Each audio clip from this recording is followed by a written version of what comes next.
pam, pam, pam, pam, pam, pam. Ding, ding, ding, Ben ding. oui, Sapristo, on est là avec Yes. David Barry, All right. sceptique des sceptiques du Québec, gosseux, patenteux, comment tu disais ça, bisouneux, Wise ass. wise ass extraordinaire qui est venu pour nous jaser ici de Ouais. quoi donc?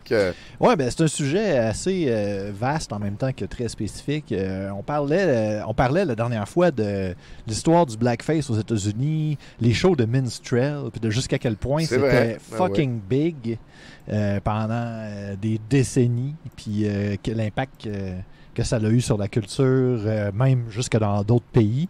Et puis, les affaires qui ridaient avec ça, là, toutes les narratives puis les stéréotypes qui viennent avec ce qu'il y avait dans ces shows-là, puis Ouais. qui perduraient. Puis la raison pour laquelle ça a été combattu aussi ardemment, d'ailleurs, parce que c'est ça qui s'est passé. C'est pour cette raison qu'à chaque fois qu'il y a quelque chose avec du blackface, ça se fait enlever des médias très, très vite.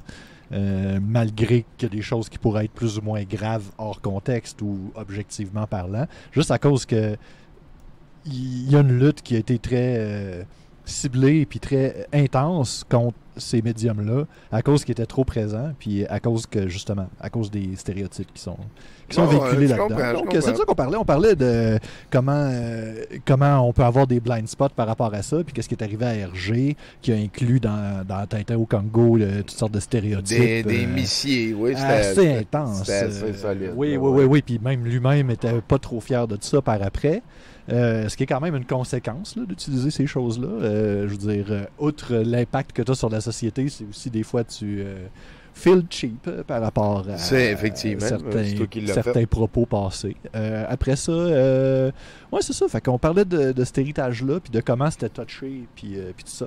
Fait que aujourd'hui, on va parler des échos de tout ça dans aujourd'hui. Puis des intentions en arrière de comment que ça se fait qu'on en retrouve encore, tu sais, c'est quoi la différence entre un artiste qui utilise un stéréotype de façon satirique ou juste pour choquer, tu sais, pour le shock value ou par accident, tu sais, les impacts que ça a. C'est L'intention, hein? Oui. Des fois elle est importante, des fois elle n'est pas importante, des fois c'est le résultat qui compte, ça dépend toujours du point de vue. Rémi a mis Jar. Oui, on Il y va a en parler. un ours justement. en arrière, hein, c'est dommage. Oui. Ouais, fait que c'est ça, on va commencer par parler de l'angle mort culturel, quand on reproduit des stéréotypes juste à cause qu'on sait pas mieux. Après ça, on parlait de provocation délibérée, là, les artistes edgy et autres qui utilisent ces affaires-là volontairement, genre pour choquer puis pour attirer l'attention. Puis après ça, c'est ça justement, puis la satire qui se retrouve un petit peu à mi-chemin entre les deux, qui est comme qui utilise ces choses-là pour les dénoncer, mais qui les montre quand même. Ouais. Et puis en dernier, je vais retourner ça vers moi-même, puis je vais parler de des affaires pas trop nice que j'ai faites dans mon passé, des créations que j'ai faites, oui, dont je suis. En tout cas. Ben oui, on va voir, avec de le quoi temps, qu'on sort. ouais, ça c'est sûr. Pas fier de tout. On passe à la ça arrive prochaine, à tout le donc on monde. commence ça. Ouais, exact. Patao! Ouais, on s'en va aujourd'hui dans The Forbidden Zone. On va commencer par Jar Jar Binks parce que c'est un peu plus From léger. the moment Toonami was launched, Puis en fait, mets ça sur pause. J'avais dit que j'allais un peu plus voir venir les affaires. Puis la première affaire que je vois venir, je suis un peu surpris. Il s'agit d'une vidéo, en fait, qui dure 20 minutes, puis qui fait un résumé pas mal de l'histoire du blackface aux États-Unis. Puis après ça, qu'il l'applique à quelque chose de vraiment spécifique, c'est la culture au Japon. Je trouve que ça donne premièrement beaucoup d'exemples de ces stéréotypes-là. Ça va faire une bonne révision. Puis je trouve que le fait que ça parle de comment ça a eu des impacts dans un pays qui n'était pas trop au courant de ce qu'il faisait, je trouve que ça s'applique très très bien à où est-ce qu'on s'en va. Fait que là, c'est en anglais, j'ai généré des sous-titres en français. Sont pas vraiment super optimales, mais sont très lisibles pareil. S'il y a quelqu'un qui a des questions, on peut le mettre sur pause. Let's go! Let's go. From the moment Toonami was launched in the late 90s, it was only a matter of time before anime went from being niche in the West to completely mainstream. Everyone loves it now, but as a black fan, I think it's been especially interesting to see the many ways anime has been embraced by black culture over the years. We reference it in our music, our celebrities can't get enough of it. Does Samuel L. Jackson like anime? Yes, I do. Nice. Hentai too. And half of us that like anime have at least one Akatsuki cloud print do-rag or bonnet somewhere around our homes. Please move on from them. I think something that a lot of non-Japanese anime fans all over the world can appreciate is their cultures or ethnicities being positively represented by characters in the shows they're watching. With anime primarily being made for Japanese audiences, and Japan itself mostly being ethnically homogenous, representation in anime isn't really something that the average international viewer should expect. It's just sick when it happens. I'd be lying to you if I said I didn't get hype whenever I see a cool character that looks like me in an anime I like. However, I haven't always felt this way because a lot of black anime characters used to look like this. And now I have a big question for all of you. Is this design racist? Well, it's not that simple of a question to answer, because while I highly doubt that most artists ever had any intention to offend black people with some of their old character designs, the truth is, this imagery, this way of drawing black characters, is something that was actually inspired by blackface. And before I even explain, I know some of you are already writing your comments about how I'm just complaining and this isn't a big deal. That's not what this video is. I'm just connecting the dots for everyone and telling what I think is a really interesting story. Okay, let's get into it. I guess we should start by answering the question, what is blackface? Blackface is the practice of wearing makeup to imitate the appearance of a black person. While the origin of its usage may not be clear, it can be traced all the way back to theater productions in the 1600s. Its use to portray characters like Othello at the time did not involve the appropriation and objectification of black appearances and culture that we associate with blackface today. Simply put, it wasn't meant to just be racist. This more modern Je trouve que c'est quand même une nuance importante de parler de avant que le blackface arrive aux États-Unis avec tout le bagage de stéréotypes qu'il y avait. C'était une pratique courante que des gens changent de race pour une pièce de théâtre. Puis étant donné que c'était pas dans le même contexte, ça avait pas le même bagage. Fait que c'était pas mal vu, tu sais. Non, oui, l'intention est pas pareille. Mm-hmm. modern version of it was popularized in the 19th century, around the year 1830, through the boom of minstrel shows, which are also called minstrelsy. Minstrel shows featured performers who painted their faces black using things like shoe polish, burnt cork, or grease makeup while leaving a ring around their mouths uncovered, so to the audience, it would look like they had big red lips. After dressing themselves in ragged clothing, minstrel performers would sing their versions of black songs, dance their versions of black dances, act out skits, and generally just make an ass out of themselves while displaying some truly harmful stereotypes. What was meant to just be entertainment for primarily white audiences was also highly insulting to people of African descent. And this may come as a surprise to a lot of you, but minstrel shows were actually the very first form of theater that was created exclusively by Americans. These performances began small time. In the early years, shows were mostly done in taverns in the Northeast in front of lower class audiences, but as they gained more and more popularity, they spread to venues as major as opera houses. Minstrelsy and the act of mocking black people eventually became one of the biggest forms of entertainment in the United States. Eventually, it went global, and for a lot of viewers, this extremely distorted portrayal of African American culture was their introduction. Même à Montréal, on l'a vu. Because of the American people's fascination with minstrelsy, blackface iconography spread like wildfire to just about every part of US culture you can think of. In the early days of cinema, famous actors regularly wore blackface to play black roles. The depiction of characters with black skin and round, big, bright red lips made its way to products like games, salt and pepper shakers, cookie jars, grocery lists, postcards, lighters, jewelry, and a whole lot more. Blackface-inspired characters were made for food branding and other types of advertisements. This is a cartoon that Dr. Seuss himself made for a bug spray ad back in the 1920s. If you look closely, you'll notice that bugs are the least prominent part of this ad. If you've ever wondered why in Green Eggs and Ham this man ran across the planet to get away from Sam I Am, it's because he was just a grumpy old guy that still believed in segregation, and that food was just a little too colorful for him. Blackface appeared in children's stories about black characters. It was part of the design of popular toys, and the motif even made its way to comic books. You know Shazam? He's got that one movie you kind of remember seeing back in 2019, and another that came out in 2023 that you definitely didn't see. Well, in the 40s, back when he was still known as Captain Marvel, he had a sidekick named Steamboat for a little while that looked like this. The birth of the American animation industry was heavily influenced by blackface minstrelsy. Some historians would say that even the designs of characters like Disney's Oswald the Lucky Rabbit and Mickey Mouse having black bodies, big white eyes, and white mouths prove this. Personally, I don't know how much validity there is in that because coloring and design for black and white characters is something that you have to take into consideration. But I also wouldn't be surprised either way. Let's just pretend I didn't even mention that last thing about their designs. Mickey and his friends literally performed a minstrel show and wore blackface to do it. Famous characters wearing blackface was a thing that just used to happen casually, and if a new black character needed to be made, then a lot of the time they were drawn in a way that blackface imagery and played on racist stereotypes. There are about 11 whole Looney Tunes episodes that have basically been banned due to how offensive their portrayals of people of different ethnicities were.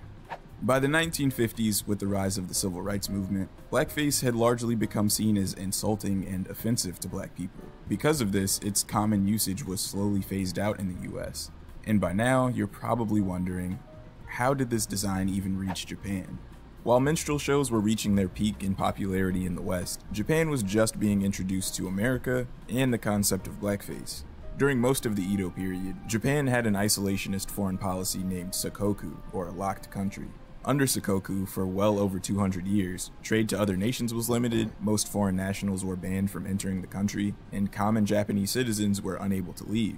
In 1853, an American naval officer named Commodore Matthew Perry led the Perry Expedition, which was made for the purpose of convincing Japan to end their Sakoku and open their ports for trade.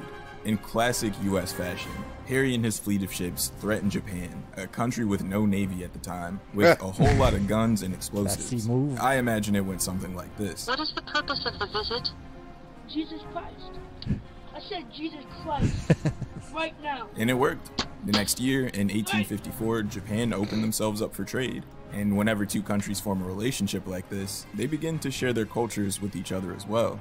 One of the parts of American culture that Perry introduced to the Japanese people was minstrelsy, because it was arguably the biggest thing in US pop culture at the time. During a banquet that was held to celebrate their newly formed treaty, some of Perry's crewmates darkened their faces using burnt cork, leaving that signature ring around their mouths, and performed a minstrel show with song and dance. Apparently, their guests loved it. And just like how minstrelsy was an introduction to African American culture for a lot of non-black people in the US, it was the same way for the Japanese. And by the way, this was not the first time that Japanese people came into contact with or saw a depiction of a black person. I'm sure some of you are familiar with the story of Yasuke, who was a man of African descent that traveled to Japan and became a samurai. No, this wasn't made up for the anime, it actually did happen, but there just weren't any mechs or anything else crazy like that. Anyway, in the 19th and early 20th centuries, before Japan became an imperialist nation, much like the US at the time, they were receiving all kinds of American exports, including print media like newspapers, magazines, and books that painted the different shades of the American people in the exact biased way you would have expected them to back then. If you weren't European American, you were being described and portrayed as basically being less than human. Japanese artists who had an interest in drawing and painting Americans but had no way to actually see them in person drew and painted them using the print media they had been receiving from the US as a reference. Because this was all they had to go off of, European Americans would be drawn as posh people doing civilized things. Native Americans would be drawn as violent people with bright red skin, and African Americans would be drawn like this because this is what they were being shown and told African American people were like. This is a 17th century example of how African people were painted in Japan before minstrelsy became popular. You'll notice that there is an obvious lack of gray or black skin and big red lips. That's because modern blackface did not exist at the time. The very concepts of race and racism as a whole were fairly new and had to be taught to people. And let's just say that certain Western countries were doing a pretty good job at it. These ideas and images flooded Japan and made their way into its culture through, again, print media and other goods from the West, but also eventually in the early 20th century through American animation as well, which became one of the US's biggest exports to the country. American cartoons were a lot cheaper and further advanced than Japanese animation back then, so they became super popular among Japanese viewers. And remember, this was Mickey Mouse back then. In 1953, a children's book called The Story of Little Black Sambo, which was originally published in the United Kingdom in 1899, was re-released in Japan as Chibikuro Sanpo. The story revolves around a little boy named Sambo who outsmarts 4 tigers that want to eat him.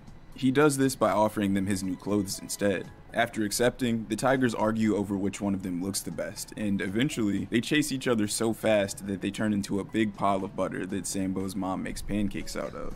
This book became highly controversial in the West because the characters' names are racial slurs, and they're designed in a way that is pretty offensive. Japan largely lacked this racist context back then. They just saw the story as highly imaginative and cute, which it honestly is without all the racism. Conveniently, during this same time, Japan was in the middle of rebranding itself from being one of the Axis powers allied with Nazi Germany and the Kingdom of Italy to being the kawaii capital of the world. Everybody, meet Hello Kitty.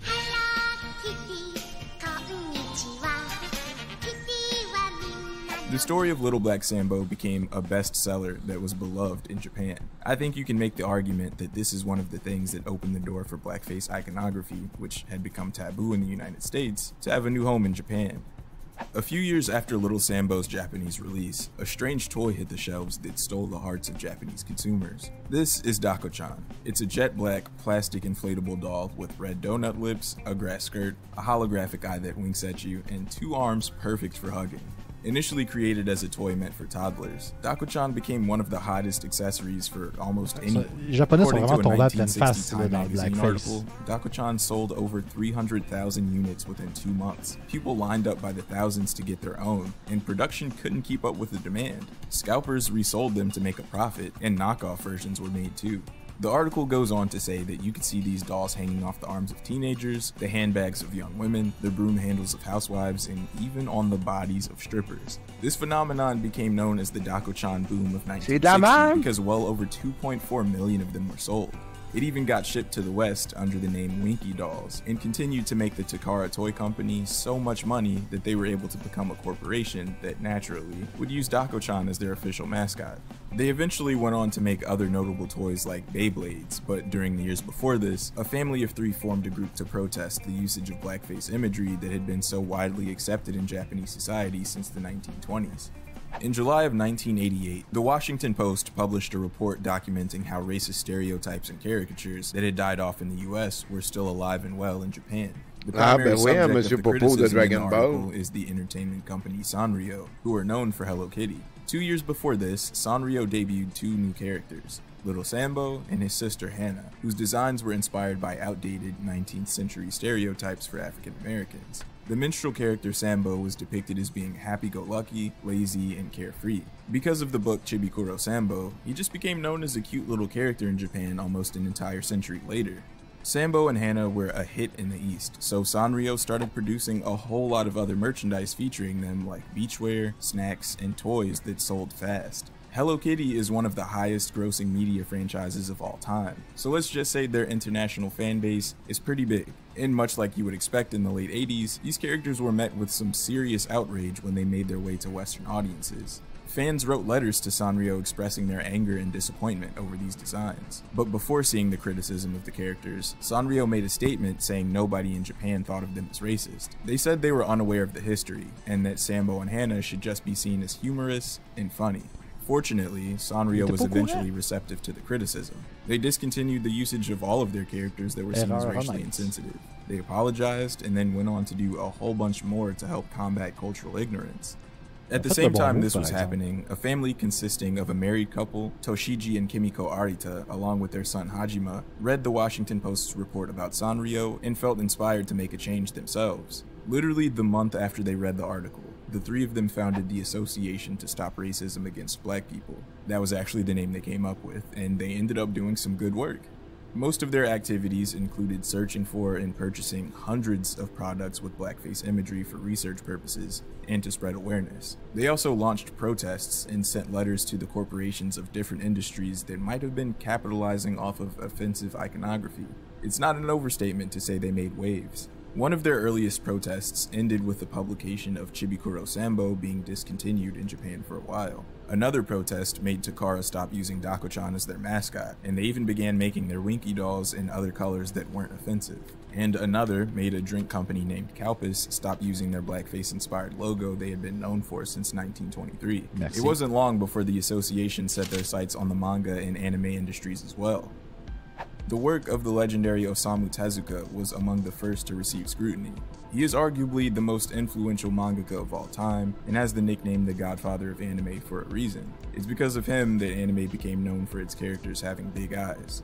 He was born in 1928 and grew up watching Western cartoons like Mickey Mouse, Betty Boop, Bambi, and other Disney films. These big eyes are obviously something he learned from them before he made the feature his own thing. How to draw black characters is another thing that he learned from those cartoons, because if you remember, around the time he was growing up, Mickey Mouse was still doing this, and cartoon depictions of black people had blackface minstrel-inspired designs. His series Kimba the White Lion probably has the most egregious portrayals. What? He said, what would you like to eat, boss? Because of the association's protests, in 1989, the 300 complete edition of Tezuka's work was suspended. The publisher was receptive to criticism, and when they resumed publication, every single edition had a disclaimer stating that the editorial staff took the protests seriously. They went on to say that censoring what they called period-appropriate works would only lead to continued ignorance, which they believed would not be beneficial for any future discourse. The association went on to launch protests against the work of several other artists, most notably Akira Toriyama, the creator of the most iconic anime series of all time. Monsieur Popo. I know you all have been waiting for this one, but it's finally time we ask ourselves, is Mr. Popo a racist character? Eh là là.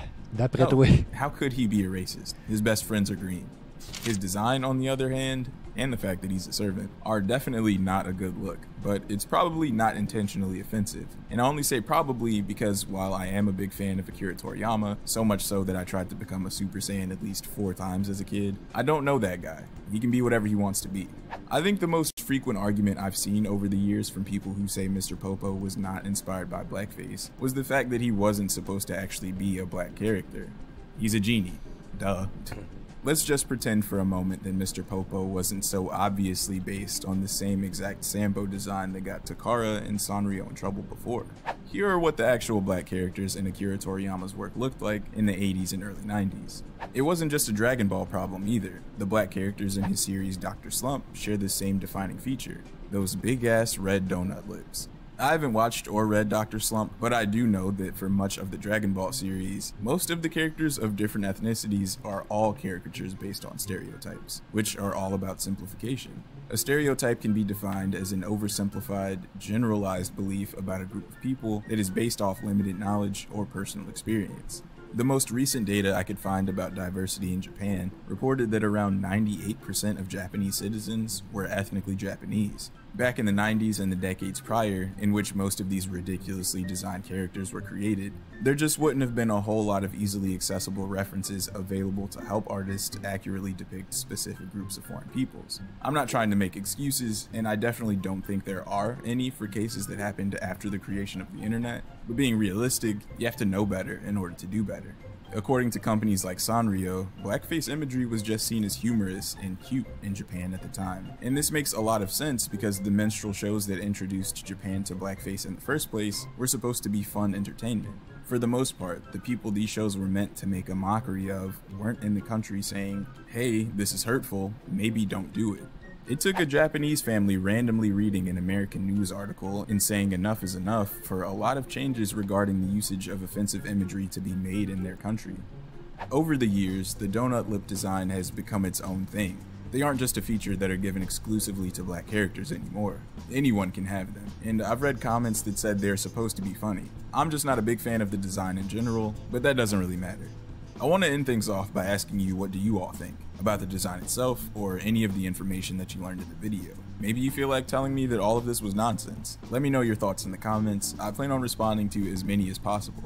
I personally think it's obvious that the character designs of black and brown characters in anime have gotten insanely better over the years. I never really expect to see too many characters that look like me in anime because, again, Japan is full of mostly Japanese people and anime is primarily made for them. But when I do see a black character, I want to see them be designed at least as well as everyone else. Things like the shape of their mouth or the texture of their hair are really important, and I'm glad it seems like a lot of artists are now taking the time to do things right. I also think it's really cool that some older characters have been given updated designs that don't have troubling ties to 19th century stereotypes. I'm looking at you, Choco Love. If you want to see any of the sources that I used for this video, correct quand même de faire évoluer graphiquement. Ben oui, While ben you're oui. there, Le you might as well go personnage, ahead and ça arrive follow tout my le temps de toute socials façon. and consider subscribing to Tant my qu'à ça. Patreon if you feel like supporting a little Ah, bit ok. more, Fait que, so I can keep je making pense qu'on est videos like this rendu one. au- Also, comment est-ce if qu'il you haven't parle already, sur Patreon? please consider Fait que, subscribing to the ouais, channel. c'était une Thank bonne you for révision watching. de Peace. comment tout ça se passe, comment Peace. que... Oh, tabarnak. Excusez pour le jumpscare. Et voilà. Ouais. Fait que là, en sachant tout ça, tu sais, comment que ça arrive à tout un pays là, de pas être au courant qu'ils sont en train de faire de quoi de fucking raciste. Ouais. Ben, ça peut arriver aussi à, admettons, une personne ou à une équipe ou à un projet, admettons, de s'en aller dans une direction comme ça. Puis ça arrive tout le temps avec des gens qui t'avertissent. Puis c'est arrivé à George Lucas pendant qu'il travaillait sur Star Wars. Mais en fait, je pense que c'est arrivé plus après que le film soit sorti puis que le monde a été mis devant le produit fini puis qu'ils ont fait what the fuck avec Jar Jar, tu sais. OK. C'est pas du blackface, tu sais. Il n'y a pas les lèvres bang comme on vient de voir, mais il y a quand même des lèvres, disons, proéminentes, là. C'est comme un feature très présent. Après ça, les yeux sont littéralement Embarque exorbités. avec l'équipe de Star Wars, de lumière. Caractéristique, hein? Hey, Star Wars de lumière, d'ailleurs. Puis les cheveux, tu sais, qui pourraient faire penser à des rastas un peu, là. C'est comme... C'est tout adjacent, tu sais. C'est pas direct. Ouais. Mais quand on met toutes ces affaires-là ensemble, puis qu'on combine ça au fait avec le fait que l'acteur était noir, puis qu'il se faisait dire d'en rajouter, tu sais, puis de faire des grands gestes slack, puis de faire un accent noir, puis de dire Missa à toutes les deux phrases, toutes ces affaires-là combinées ensemble font que la vibe est là. La vibe de... Il y a trop d'éléments, là. OK. Mais ceci dit, il n'y a personne qui va accuser George Lucas d'être un sale raciste à cause qu'il a produit ça. C'est clairement pas son intention. Là, on serait plus espéciste. Ouais. Ben lui, d'ailleurs, il se défend en disant que c'est tous des extraterrestres. C'est ça. Mais, tu sais, on s'entend que, je veux dire, c'est des extraterrestres, mais c'est inspiré de des cultures, toujours. Il y a toujours des liens avec des vrais humains. Là. Je comprends. Il y a beaucoup de ressemblances avec un humain quand on regarde Jar Jar. Là. En tout cas, c'est ça, son accent, son apparence physique, tout ça.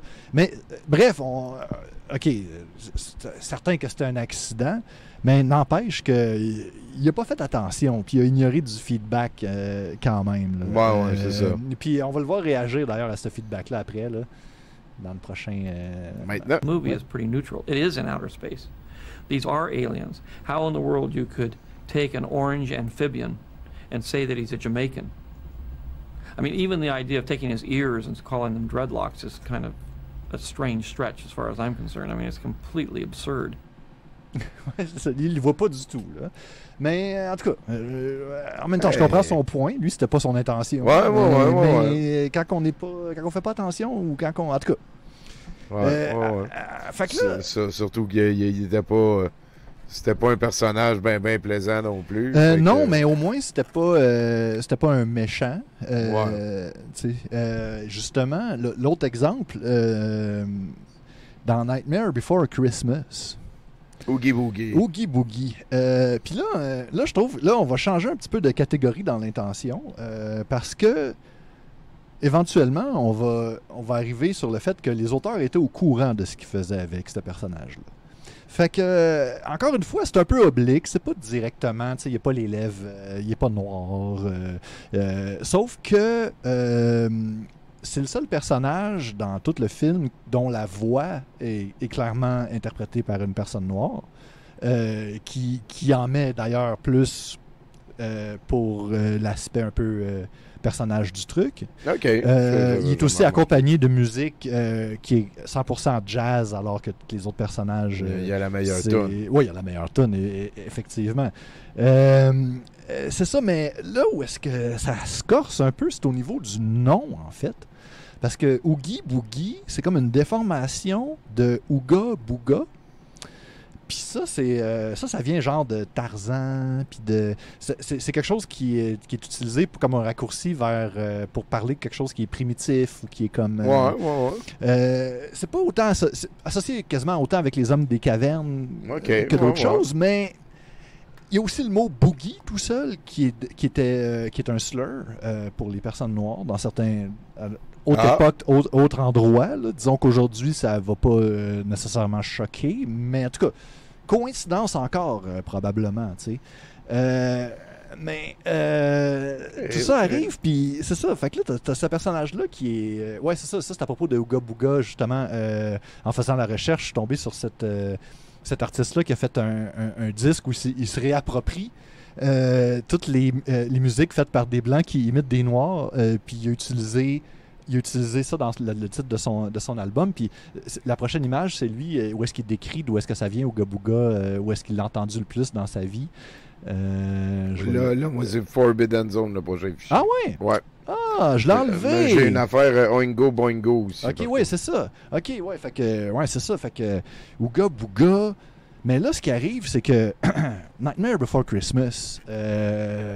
on sait tous que celui qui a fait la musique de tout ça, c'est Danny Elfman. C'est vrai. L'auteur du thème des Simpsons, entre autres. Très grand musicien. Oui, il a souvent travaillé avec Tim Burton. Oui, c'est ça. Puis il y a encore une autre coïncidence, là. Où est-ce que le nom du groupe dans lequel jouait Danny Elfman... C'est les Gobelins, me semble. Oingo Boingo. Ah! Ah! Oh! Est-ce que Danny Elfman est au courant de ces standards-là, lui? Est-ce que... Fait que pour le savoir, on va faire jouer l'extrait suivant qui est le début du film The Forbidden Zone, mettant en vedette Danny Elfman, réalisé par son frère, Richard Elfman. Quelque chose qu'il a fait très tôt dans sa carrière. Et puis, vous allez voir que très très vite, on comprend... Ben, premièrement... Ah, en tout cas, on en reparlera après. Vous allez voir, il y a toutes sortes d'affaires. Puis quand je vais dire de mettre pause puis de fermer le vidéo, c'est important parce qu'après ça, un moment donné, il y a de la nudité là, assez vite. Oh! Ouais. OK. Tu peux garder le fichier pour toi, mais on pourra pas le montrer. Ouais, fait que là, je double-clique, puis à un moment donné, tu vas me dire pause. Ouais. OK. Ouais, faut pas aller piger dans le timeline non plus.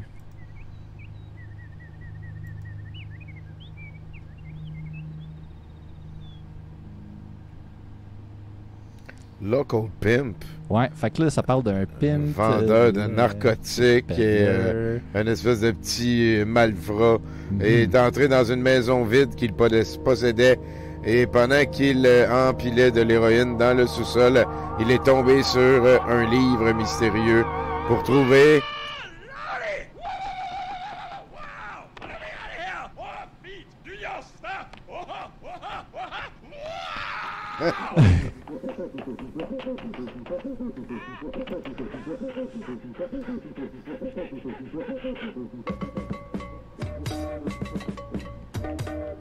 Il y a du monde qui reconnaissent la toune, hein, déjà.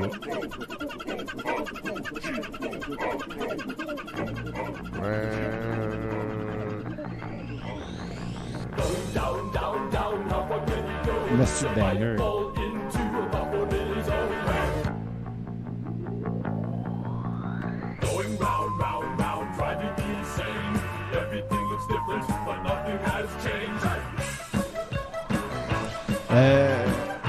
Fait que, ouais, c'est vraiment le tout début qui était la partie qui nous intéressait. On peut continuer de le laisser aller un petit peu. Quand les portraits vont commencer à arriver, il va falloir le mettre sur pause avant qu'on voie la princesse parce qu'elle est tout le temps topless.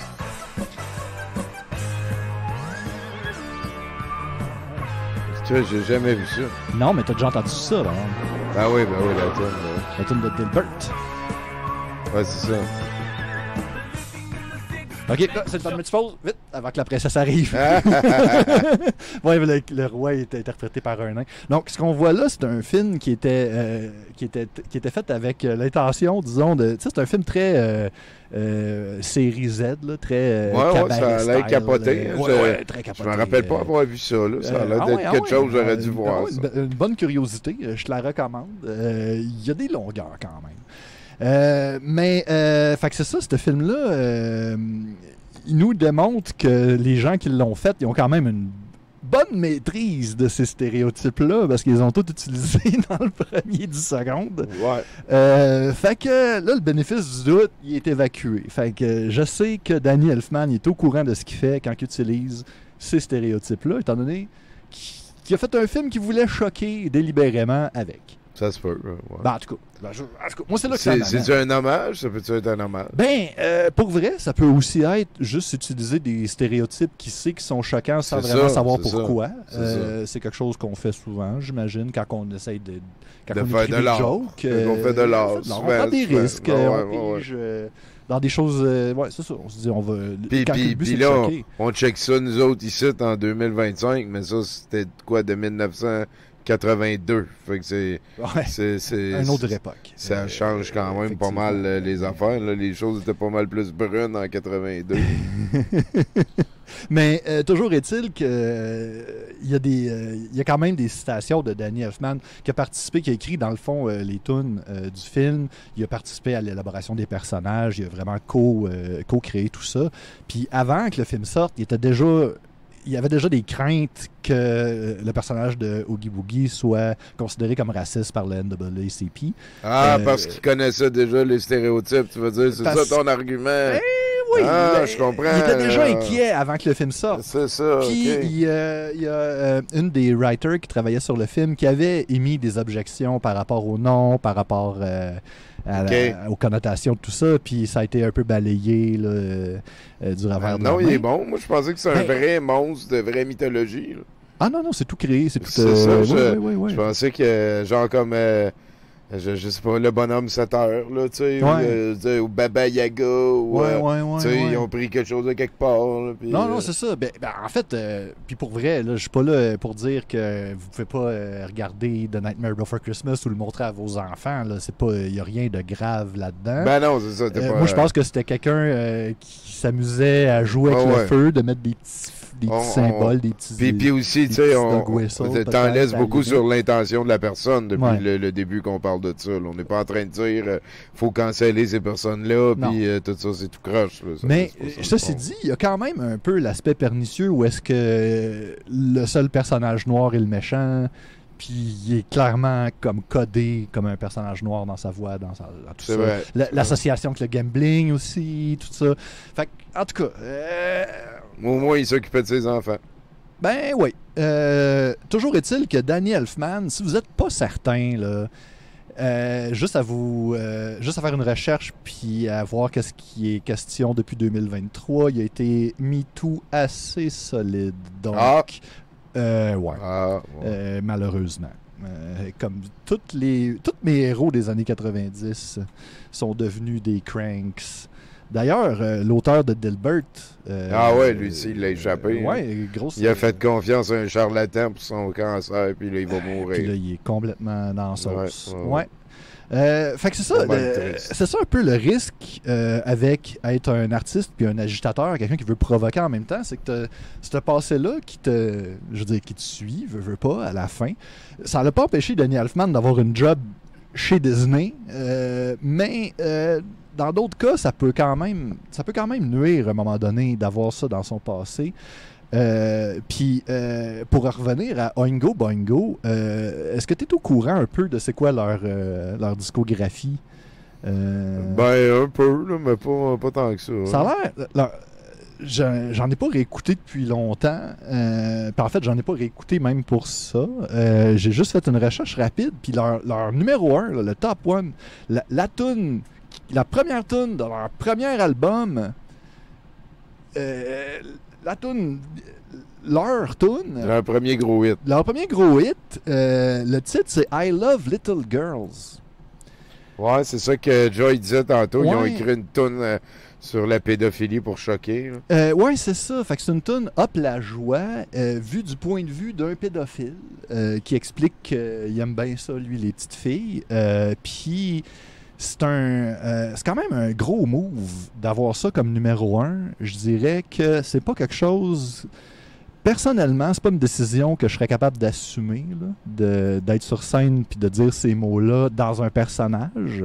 Je trouve qu'il y a un problème avec ça qui est que c'est très difficile de créer une distance entre le contenu que tu fais puis toi-même en tant qu'artiste quand il s'agit juste d'une toune que tu interprètes ou de quelque chose que tu fais en tant que toi-même. Je veux dire, dans Oingo Boingo, il était le chanteur. Il était pas comme un personnage qui est là. Ouais, je comprends. Même si le but de la toune, c'était OK, il embarque dans le personnage d'un dégueulasse le temps de la toune. Ben, là, ça devient des red flags, mettons. Là, c'est weird. C'est pas pour rien, je pense, qu'il a décidé en 1995 d'arrêter Oingo Boingo.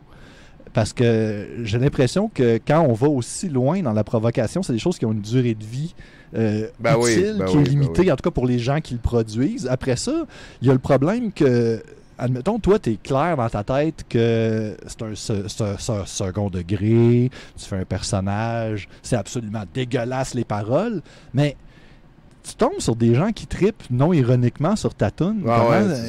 Ça n'a pas le choix d'arriver. Là, je suis sûr. C'est certain qu'il y a des fans de cette toune-là qui pensent que c'est le premier degré qui marche. Là. Ça, c'est une autre affaire avec laquelle il faut vivre quand on décide de créer des choses. Absolument. C'est le Sans risque... dire qu'on est responsable de tous nos fans, il faut se responsabiliser un petit peu. Oui, mais c'est ça. C'est le risque d'être... Et puis là, à un moment donné, tu vois ça dans le rétroviseur, puis... c'était le fun quand j'avais 22 ans, puis à cette heure que j'en ai 47, puis que j'ai 3 enfants, je suis plus certain, tu sais. Je pense que beaucoup de gens ont cette expérience-là personnellement. En tout cas, moi, je l'ai eu avec l'évolution de ma propre humour.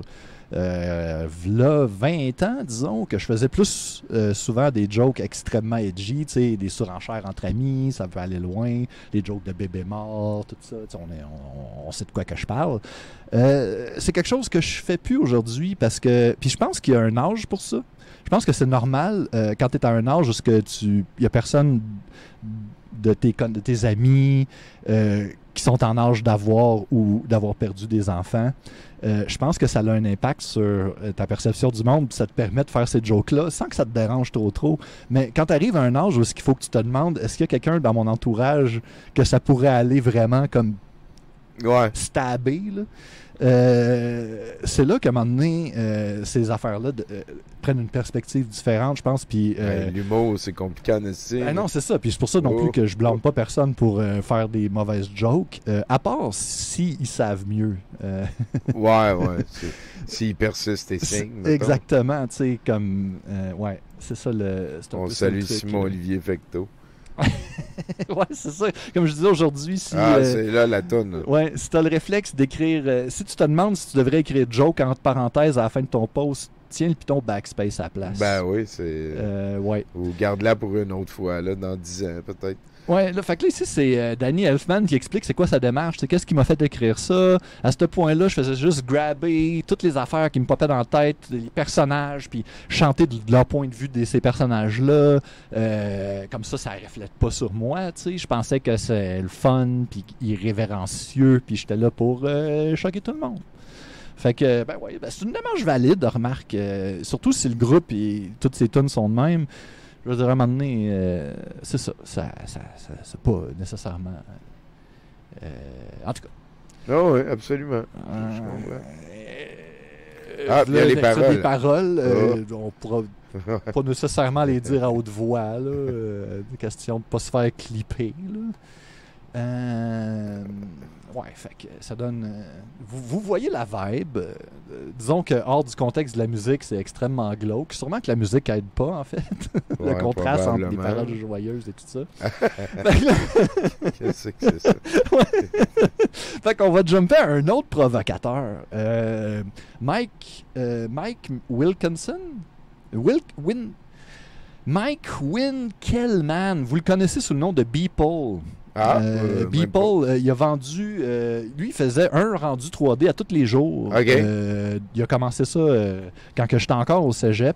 Puis dans le temps, il faisait des choses abstraites, là, des loops de VJing très cool. Puis à un moment donné, il a commencé à faire plus intégrer des personnages, puis être un peu plus politique, entre guillemets, puis essayer de choquer. Puis là, aujourd'hui, il est comme 100% là-dedans.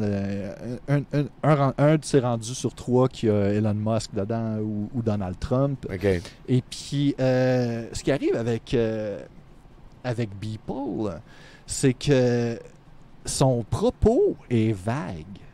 Il utilise ces symboles-là, il les montre, il s'en sert pour choquer, faire des juxtapositions, mais sais, comme admettons, cette Son image-là, intention tu sais, est jamais précise. Là. c'est à propos de la consommation des médias, on pourrait dire, tu sais, mais on s'entend que la métaphore, elle n'a pas beaucoup de niveau. Là. C'est vraiment juste un assemblage qui est là pour provoquer. Fait que quand il fait ça avec Trump puis Musk, ça donne un peu la même chose. Puis c'est là qu'on arrive avec le même genre de backlash où est-ce que ces choses-là peuvent être appréciées. Ben là, ça ne sera pas apprécié, admettons, par un fan de Buzz Lightyear, disons. Mais la prochaine qui met en scène Elon Musk, moi, je verrais bien un fan d'Elon Musk s'acheter ça comme poster puis, ou mettre ça comme fond d'écran. Oh boy, hein? À vous. C'est quand ça essaye de critiquer le fascisme, mais en utilisant de l'imagerie fasciste.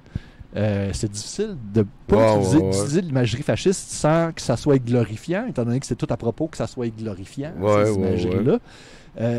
Puis c'est un problème avec la caricature. Tu te souviens quand on parlait de comment Hergé dessinait les Japonais? Puis là, il leur mettait des grandes dents, puis là, c'est tout à propos de leur physique, comme des prédateurs un peu. Aujourd'hui, un caricaturiste qui s'assoit et qui décide de représenter quelqu'un comme le mal, il va pas s'attaquer à son physique.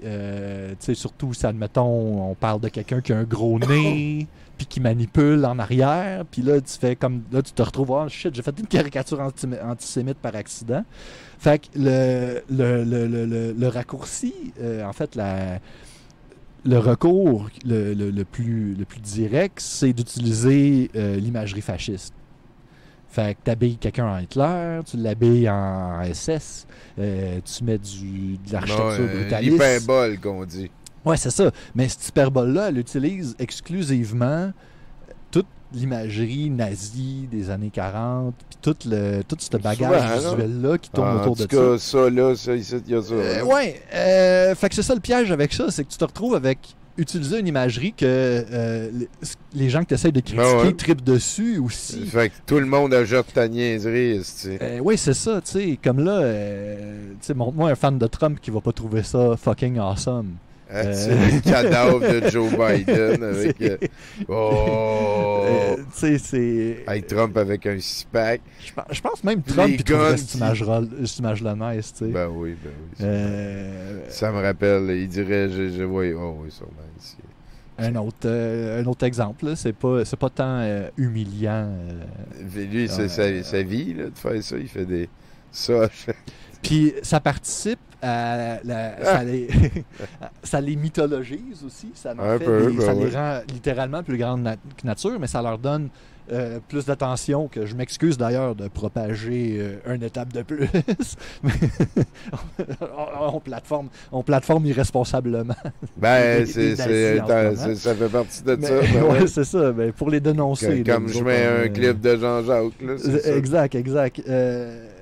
Mais c'est ça, fait que ce qui arrive, c'est la même chose. Tous ces exemples-là, vous êtes tout au courant de des gens qui trippent sur ces films-là de la mauvaise façon, là. Des gens qui pensent que Tyler Durden est cool, des gens qui utilisent des clips de American Psycho, des gifs de réaction. Ben lui, c'est quand même le plus simple. T'es pas supposé tripper sur Christian chose là. Non, puis Starship Troopers, c'est celui que je suis le plus surpris de voir être mal interprété à qui mieux. À chaque fois que je pense que le débat est clos, il y a quelqu'un qui arrive pour dire que ce film-là est pro-fasciste.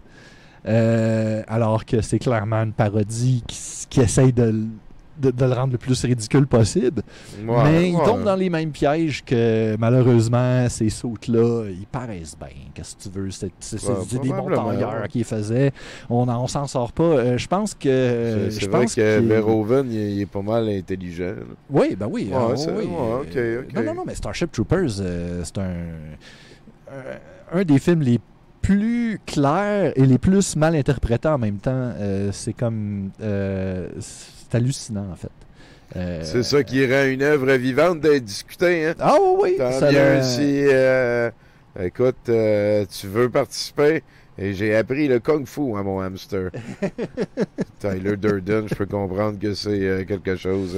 ça fait très cégep, là. Puis c'est encore une question d'âge aussi. Moi, je me souviens à la fin de mon adolescence d'avoir vu le film Falling Down. Puis qu'est-ce que j'en avais retenu, c'était que l'enragé, là, avec... avec Kevin Chose. Non. Kirk Douglas. Kirk Douglas, oui. C'est un excellent film, mais... Non, Michael Douglas. Quand je l'ai vu un peu trop jeune pour bien saisir le propos, à la fin, j'étais comme... Hey, c'était un film d'action cool, mais la fin était donnante, me semble. Fait que après l'avoir revu, je me suis dit que j'avais le mois du passé n'avait pas saisi la leçon que le film essayait de nous communiquer. Ouais, j'ai l'impression. Tu devais très vite ne pas trouver le personnage cool. Mais c'en est un autre que si tu vas voir sur Twitter, tu vas voir des commentaires de gens qui n'ont pas saisi le problème avec. Merci pour le raid, les amis de TV. Fait que c'est ça, tant qu'à moi, le plus gros piège avec la satire, puis avec représenter des choses négatives dans le but de les moquer, c'est que tu risques que ça soit mal interprété. C'est toujours quelque chose à tenir en compte, mais en même temps, c'est pas quelque chose que tu peux 100% canceller non plus. Fait que il faut pas non plus se bloquer avec ça. Je veux dire, Starship Troopers, faudrait pas que le film soit différent juste à cause qu'il y a des gens qui l'ont mal interprété. Là. Je veux dire, il va toujours avoir des gens pour... ou mal l'interpréter comme ils veulent. Ouais. Après ça, il peut avoir comme consensus, puis même le gars qui l'a fait peut dire c'est quelque chose, puis là, l'autre, il peut être convaincu que c'est autre chose. Ça reste une fiction. C'est pour ça que c'est un petit peu comme, je dirais, plus vague de... Parce que, mettons, quelqu'un qui comprend pas que le méchant, dans American Psycho, le gars qu'on suit, le héros, c'est un esti d'assaut. Tu sais, je veux dire, c'est un psychopathe, là, cette personne-là, qui est pas capable de comprendre qu'il est super evil, égoïste, puis cassé. Fait qu'en tout cas, de l'autre bord, il y a comme des extraterrestres qui sont capables de détruire des villes. Fait que je relate un peu moins, là. Je peux laisser plus de lousse. Si on compare avec la musique de Oingo Boingo, l'avantage du médium du film, c'est que tu peux incarner toutes les choses que tu veux critiquer dans un personnage qui est externe à toi, qui est dans le film, puis que le point de vue soit de toi sur ce personnage-là. Puis ça désambigue tout le truc. Il n'y a plus de... J'oserais que c'est quand même quelque chose de propre à la poésie, ça, de comme créer un homme de paille puis critiquer quelque chose ou un système ou des affaires. On peut faire ça à plusieurs niveaux mais je comprends qu'en musique, ça va un petit peu moins bien. Là, mais je pense qu'il y aurait probablement une toune des Beatles qui aurait rapport avec ça. Ah ouais? Ah ouais, dès que la toune, c'est un personnage. Harold the Barrel de Genesis, en 72, il crée un petit peu un homme de paille pour critiquer la manière qu'il gérait puis qu'il transformait en spectacle la souffrance des gens. C'est vrai que c'est un format commun de... Oui, effectivement. Oui. Des fois, créer des... C'est pour ça qu'on relate aussi avec des personnages de cartoon puis de comic book. Ouais. En tout cas, on va passer à la prochaine. Ouais. Ma gang préférée, Always Sunny in Philadelphia, parce que je veux parler d'eux autres parce que je trouve que eux autres, ils l'ont nailé d'utiliser tous les tabous. Ils les abordent toute la gang. Ouais. Puis ils les projettent dans ces personnages-là qu'on peut absolument pas trouver nice. À aucun moment, ils vont dire de quoi que tu fais comme là, c'est censé ce qu'il dit. Non, ça va toujours être du point de vue de ces personnages-là sont absolument terribles. Ils sont très caricaturaux. Malgré que, tu sais, je parlais de le fait que le blackface, il y a zéro tolérance avec ça. Il y a un épisode, le screenshot en bas à droite, où est-ce qu'il se maquille enfoncé, qui a été retiré des ondes, pas à cause du contenu, mais vraiment à cause que c'est quelque chose qu'on peut plus faire à la télévision. C'est ça le standard en ce moment. Okay. Mais outre ça, même l'épisode, l'autre screenshot, c'est un personnage récurrent qui est une femme trans. Et puis, cet épisode-là s'appelle The T-Word. Il utilise le slur dans l'émission à côté. D'ailleurs, c'est quelque chose... C'est le seul aspect sur lequel j'ai entendu dans un podcast où il expliquait que si c'était à refaire, il n'utiliserait pas ce mot-là tout le long de l'épisode. Mais outre ça, c'est un épisode qui est, je veux dire, le screenshot que j'ai pris en bas à gauche, c'est un créateur trans sur YouTube. Je veux dire, c'est les personnes ciblées par l'émission sont au courant que c'est de la bonne représentation, que quand ils mettent en vedette une personne trans dans une émission, elle va super bien paraître comparée au reste de la gang. Puis, surtout dans ça, là. Ouais. D'habitude, c'est pas tough, là, bien pareil par rapport à eux autres. Mais oui, voilà, c'est cool. Là. C'est une bonne manière aussi de les intégrer tranquillement que de normaliser ça, là, de juste qu'il y en aille. Oui. Puis d'ailleurs, cet épisode-là, ce qui est rafraîchissant, c'est que malgré que les personnages utilisent des mauvais mots pour parler de la personne, ils la traitent quand même comme une femme, y compris en étant extrêmement sexiste avec, évidemment, parce qu'ils sont terribles. Oui, mais oui, ou l'épisode c'est leur manière de la traiter comme il n'y avait pas le choix, sinon il n'y aurait pas été en phase avec leurs valeurs de marde. C'est tellement niaiseux. C'est comme l'épisode où le personnage de Mac sort du garde-robe et annonce qu'il est homosexuel. Tout le monde est comme « Enfin! » tu sais, puis il commence tout de suite à l'insulter, pas à propos du fait qu'il est homosexuel, à propos d'autres problèmes. Oui, c'est ça. On peut avancer. Je trouve ça... bref... ça vaut la peine, la série. Ah oui, ça vaut la peine. C'est vraiment un exemple d'humour extrêmement edgy, qui prend beaucoup de risques, qui prend beaucoup de chances, mais qui rate très rarement leur cible. Je veux dire, c'est sûr que c'est hit and miss. Oh, excusez, l'autre jump scare.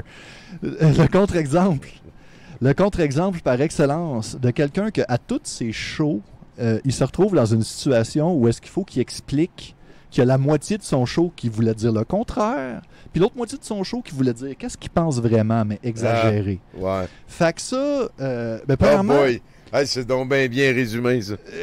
Puis il dit... Il n'y a plus de différence. Il y a un clip qui l'a dit hier. Il n'y a plus de différence entre les hyperboles et leur vraie pensée, mettons. Ouais. C'est ça. Ah oui, absolument. Puis une fois de temps en temps, c'est ça, pour se dédouaner, c'est une blague, en fait, je pense, le exactement. contraire, mais il va jamais spécifier exactement de quoi il parle. Puis en fait, c'est correct, ça, parce que dans un show d'humour, je veux dire, c'est tel que tel, là, tu vas pas comme juger les positions de quelqu'un basées sur un show d'humour qu'il fait. Moi, je juge son show d'humour basé sur le show d'humour qu'il fait, puis les fails par rapport à comment il rate ses cibles. Puis la cible qu'il rate, c'est celle où est-ce qu'il réussit jamais à lui-même se détacher en tant que personnage, de créer comme un personnage niaiseux qu'on est supposé de trouver cave. Il assume jamais ça parce qu'il alterne en disant une phrase que tu es supposé de le trouver brillant, tu es supposé de trouver son insight vraiment nice et drôle en même temps. Puis là, après ça, il va te dire de quoi d'exagérer puis de complètement champ gauche, que là tu es supposé de le trouver cave. Mais ces deux affaires-là sont juxtaposées, puis il n'y a pas de... Comme on peut le voir par son expression, il n'y a pas de channel qui nous communique dans quel mode qui est. Comme, admettons, Martin Matt, là, quand il dit de la merde, ça paraît dans sa face qu'il dit de la merde. Il y a comme un deuxième channel. Puis d'ailleurs, la merde qu'il dit, c'est tout le temps positif. C'est tout le temps à propos de se pomper le chest. En tout cas, il est meilleur pour garder son personnage défendant. Il garde son personnage, mais... Que lui, là, lui en plus, il a branché out, il a essayé de devenir chef du PQ, il fait des chroniques à Radio X des fois. Tout ça est mélangé, parce qu'après ça, il refait un autre show d'humour où est-ce qu'il parle de sa carrière politique.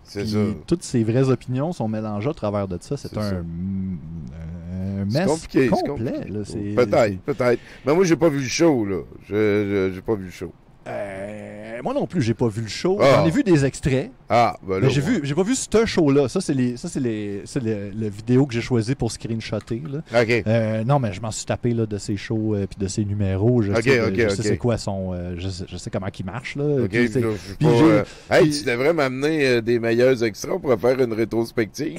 Oui, hein, ça serait... On pourrait donner tous les bénéfices à l'organisme que tu veux. Tu pourrais tous les shows de lui, t'es mis en ordre chronologique. Tu choisis un organisme, on s'en parlera. Là. Ouais. Ben, c'est ce que tu penses. Là. Ah, Ça ouais, peut hein. durer 12 heures. Ouais, 12 heures de Guy Nantel. Hein. Go. Hey, j'ai fait Daniel, il n'y a rien qui Ouais, me fait non, mais peur. j'avoue que... Ouais, Rien qui me fait peur. C'est ça. Fait que là, c'est le moment où est-ce que je revire ça envers mes propres billets à moi, OK. qui me hantent depuis longtemps. Fait que là, on parle de beaucoup de racisme depuis le début, mais c'est pas le seul stéréotype qui influence nos blagues. Il y a beaucoup de... Là, il y a question de sexisme ici. Et puis, personnellement, historiquement, j'ai toujours eu de la difficulté à dessiner des femmes. Parce que moi, je suis illustrateur dans la vie, je suis graphiste. OK. Et puis, je fais beaucoup de dessins. Puis à chaque fois que je dessinais des personnages, tu sais, j'aime beaucoup dessiner des personnages niaiseux, des bonhommes, tout ça. Puis, j'ai jamais eu de facilité à faire la même chose, mais que le personnage soit une femme, on dirait. J'ai tout le temps un blocage. Il fallait comme qu'elle soit cute, qu'elle soit sexy, qu'elle soit belle, qu'elle soit bien dessinée. Tu sais. Quelque chose que je me baderais pas avec les dudes. Mais j'avais ce double standard-là dans ma tête. Puis, ça m'a tout le temps gossé. Puis, à un moment donné, je suis tombé sur ce rabbit hole-là de voir comment il y a un double standard dans les médias que je consomme. À propos de comment les personnages masculins et féminins sont représentés, comment que les personnages masculins sont tout le temps plus drôles, comment que les personnages féminins sont tout le temps plus sexy. Puis, sérieux aussi, souvent. Ouais, sérieux, ou ils sont là juste pour le plot ou pour être un love interest. Puis c'est quelque chose qui était rendu un handicap dans mon expression, parce que à chaque fois que j'arrivais pour dessiner justement un personnage féminin, je bloquais. OK. Fait que ça, c'est de quoi sur lequel je travaille encore activement. Je veux dire, je m'amuse quand que je dessine un personnage à essayer de pas le genrer jusqu'à la dernière minute des fois. OK. Ou de faire des hommes plus féminins ou des femmes plus masculines. Ah, c'est des beaux défis. Oui, c'est ça, de pas y aller, d'essayer de sortir de ma trail tapée un peu, tu sais. Ça me met vraiment mal à l'aise, ça, ici. Hey, Angelina Jolie dans ce film-là, le poisson qui a comme un coup, là, puis que j'aime vraiment pas ça. On l'a écouté l'autre fois, le film, j'étais mal à l'aise tout le temps, je sais pas pourquoi. Ah ouais, c'est les designs, premièrement, qui sont vraiment... Creep, là. Pauvre poisson, là, c'est quoi, il y a la colonne vertébrale de... En tout cas, ça marche pas. Je suis contre. C'est l'exemple des cerfs en bas à droite, puis les oiseaux, je trouve que c'est... D'ailleurs, il y a comme une espèce d'impression de neutralité où est-ce que tu dessines un bonhomme, c'est un dude, il faut que tu mettes des petits cils, il faut que tu rajoutes de quoi, tu mets des cils, puis là ça devient féminin, tu sais, ou tu y mets des seins, il faut que tu rajoutes quelque chose. Il y a des archétypes, hein, il y a des indices, c'est sûr. Mais c'est vraiment cette perception-là, comme si le bonhomme était masculin par défaut, à moins que tu rajoutes le modifieur féminin. Ah, ouais, je comprends. Tu vois? Fait que ça, c'est un blind spot que j'ai remarqué que j'avais, puis ouais. Ça n'a pas causé vraiment de... ça m'a pas fait faire de mauvaises blagues ou de mauvais médiums. Ouais. Sauf que, c'est ça. Ben, non, c'est pas vrai, mais c'est des dessins que j'ai jamais montrés à personne. Là, fait que là, on passe à la chose, ma confession. Il y a de cela environ 15 ans, avec un groupe d'amis, on avait un thème récurrent dans nos créations. On créait des jeux vidéo, des jeux de société. Yeah, c'est donc bien cool, ça. Ouais, c'est quelque chose qu'on continue de faire des fois. C'est vraiment le fun. Puis il y a un germe d'idée, en fait un thème qui était récurrent. En fait, c'était un de mes amis qui avait amené ce thème-là, puis je le suivais dans cette aventure-là. On parlait beaucoup de sans-abri.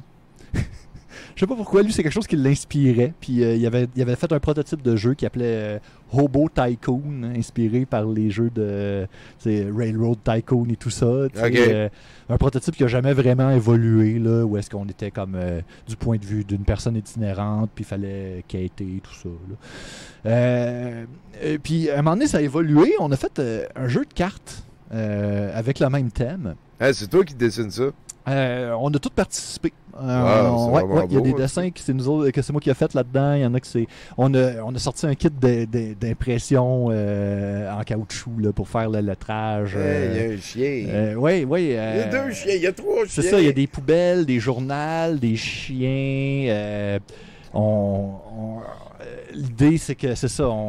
C'est comme les ressources qu'on a. On peut aller fouiller dans les poubelles. Ah ouais? Le journal, là, tu découpais ça te faisait des cartes. Oui, ça, c'est ça. En fait, le jeu original, je l'ai pu. Je l'aurais amené, mais je l'ai négligé jusqu'à temps que je le trouve plus. Et puis, une autre fois, c'est pas grave. C'est mon super pouvoir. Non, mais en fait, ce jeu-là, j'y joue plus, en fait, parce que comme on peut le constater, il y a une forme. En fait, je me souviens plus. Ça file post-apocalyptique. C'est qui m'a dit ça? Le mot qu'il a utilisé, c'était une forme de cruauté, un peu là-dedans. Ah? Parce qu'on se retrouve à se moquer de quelqu'un qui est obligé de manger des miettes de table en haut à droite, qui est obligé de manger comme un fond de muffin ou du beurre. Ou de la marde. C'est ça, ou littéralement de la marde. On y allait loin. Là, puis, moi, je voyais ça comme post-apocalyptique.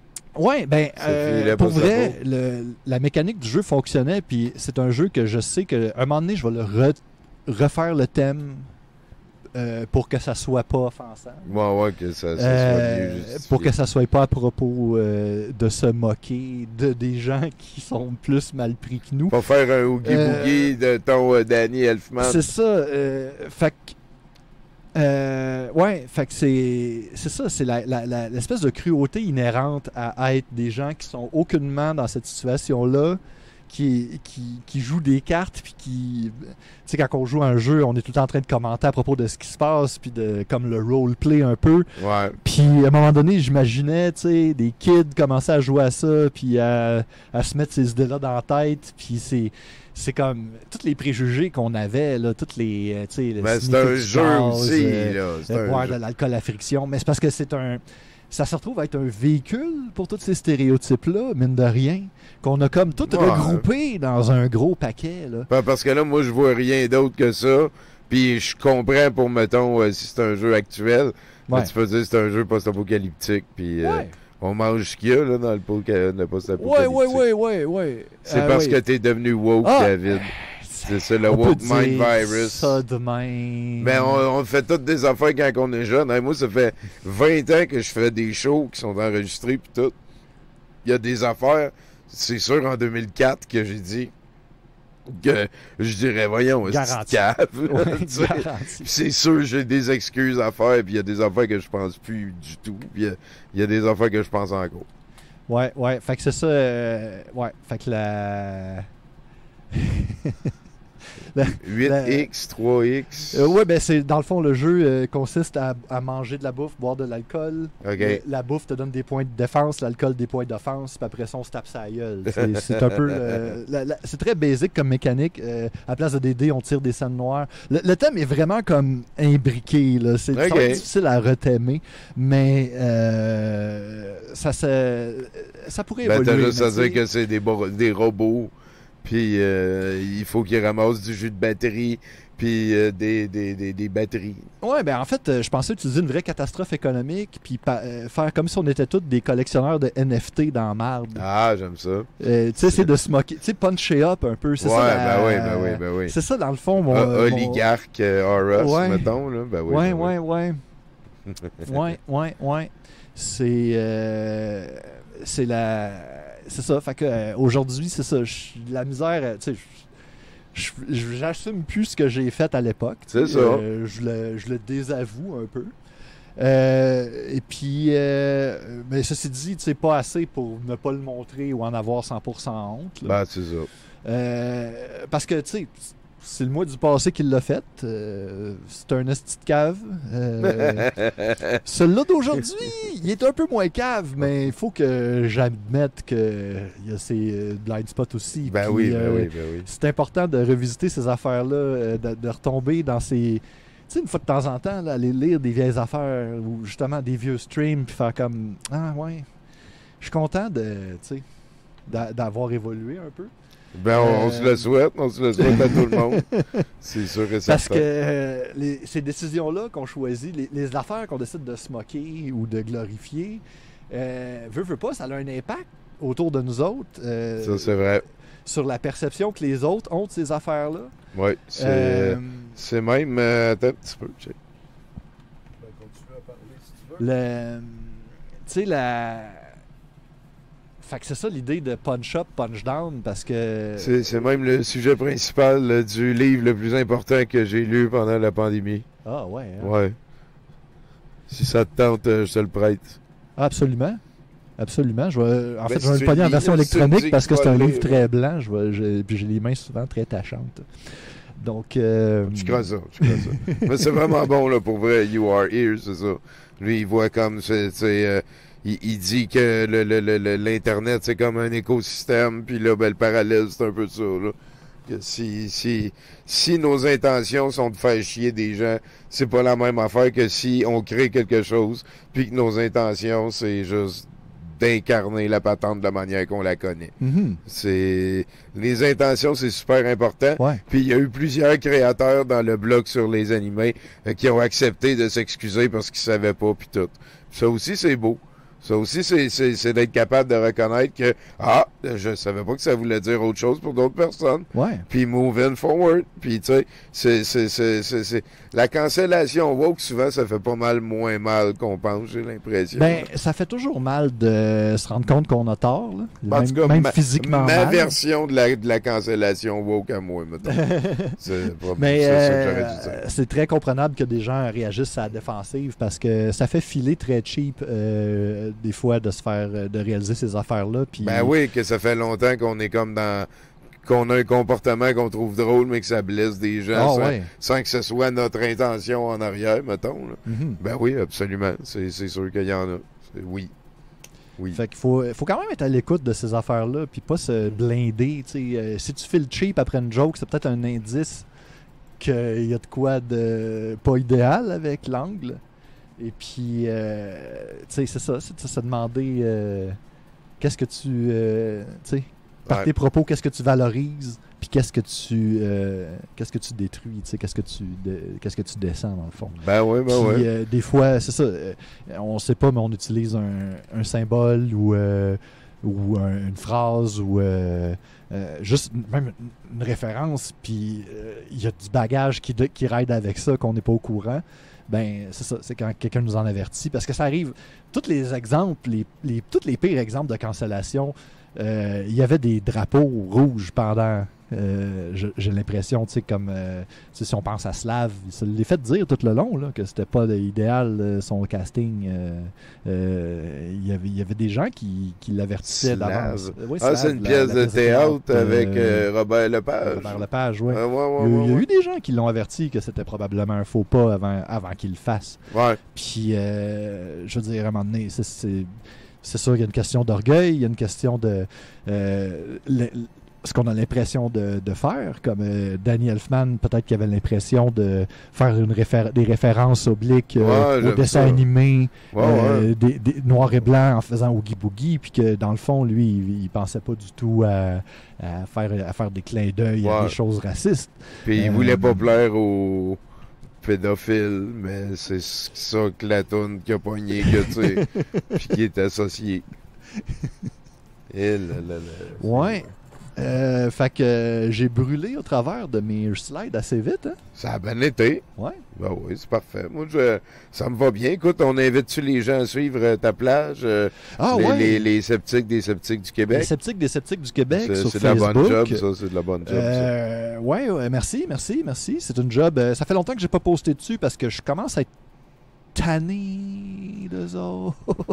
Ouais, ça évolue lentement. Hein? Ça évolue lentement, puis ils se répètent beaucoup, fait que ça devient redondant à un moment donné de tout le temps souligner les mêmes fucking... ouais, ils sont terribles, les sceptiques du Québec. Si vous n'étiez pas au courant, les seules fois où on en entend parler maintenant dans le public, c'est quand ils signent des lettres... des lettres ouvertes, là. Tout le temps à propos des sujets clivants, puis sont jamais du bon bord. Donc, si vous voulez devenir membre des Sceptiques du Québec, je vous invite à le faire en février prochain ou en mars prochain. Ça coûte 45 $. Puis après ça, premièrement, donner le double du montant à Gris Montréal ou à un organisme qui lutte contre la désinformation. Et puis, après ça, aller voter à leur assemblée générale. Ah, ça serait... J'ai essayé de le faire, puis ils m'ont bloqué. Le président a décidé que j'avais pas le droit de faire partie des sceptiques. Oui, je suis un antiseptique. Puis vous êtes des malfaiteurs, d'ailleurs. Il vous a spécifiquement nommé. Tu veux dire vous, moi? Oui, à cause oui, à cause que c'est avec vous autres que je suis venu parler des sceptiques du Québec dans ma première visite. Donc probablement aussi la haine à Nièvre puis tout. Ouais. Elle n'est plus, d'ailleurs, petite nouvelle, elle n'est plus dans le conseil d'administration. Ah! Ouais. Ben, écoute. Et toujours dans les commentaires. Si vous allez sur la page, vous allez la voir. Allez pas interagir, là, s'il vous plaît. Postez, commentez pas, même si c'est tentant. Vous allez vous faire... Si votre commentaire est pertinent, il va se faire déliter. Puis vous allez faire bloquer. Fait qu'allez-y pas, ça vaut pas la peine. Allez-y pour lire, là, screenshotter et tout ça, mais commentez pas, ça vaut pas la peine. Vous allez juste... il va laisser votre commentaire juste s'il paraît mal. Juste s'il pense qu'il paraît mal. Là. C'est ça, les sceptiques. Ouais. C'est capable de se remettre en question. Gloriane Blais a show up dans les commentaires à un moment donné, puis ils l'ont pas délité, mais moi qui pose des liens vers des magazines scientifiques, ça, non, ça passe pas. En tout cas. On en rejoindra. Merci beaucoup, David. On revient de l'autre bord. Là. J'ai un documentaire sur Netanyahou. Portrait d'un criminel de guerre. Il a l'air gentil. Hein? Il y a une nouvelle toune de Vilain Pingouin aussi. On s'en rejase bientôt. Merci d'être à la Dandom au Mercredi 245 Bressac.